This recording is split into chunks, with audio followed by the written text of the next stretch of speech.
For example, instead of saying I led a team to improve efficiency, you might want to say improved efficiency by 15%, saving $30,000 annually. You see how that value-based metric shows that you actually delivered something and what you delivered? The tools and methods that you use to get there aren't quite as important as what you delivered. Now, we're going to talk about how you connect this metric to your entire story if you get the interview.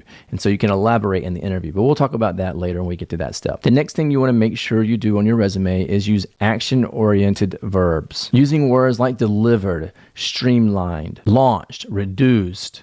These are words that show action, that it means you did something, right? Now, following that up with a metric-based improvement or some metric-based value that you've delivered, you've got a powerful resume and you're making that resume way more attractive than it was before. Now, the third thing to make your resume a little more attractive is to, at least in one bullet point, have like an award or a highlight or an achievement or something that you did in that role that led to something special. And usually that's going to be an award, or maybe even you were nominated for an award, but you didn't win. And sometimes that's even important, right? If you have a company with 40,000 employees, I have one of these on my resume even, where I was nominated for a supply chain award, but I didn't win, right? But out of, I forget how many thousands of people, we were like one of 10 teams. That's pretty significant, I think, and I did include it as a bullet point on my resume. It's just a highlight showing that, hey, in addition to all of these things I've delivered, I've made big enough of an impact in that role at that business that I was nominated or either I won an award. Sometimes I'll get resumes that are 5 pages long, and I'm telling you, don't do that. No one's going to read your 5-page resume. You want to stick to the highlights, right?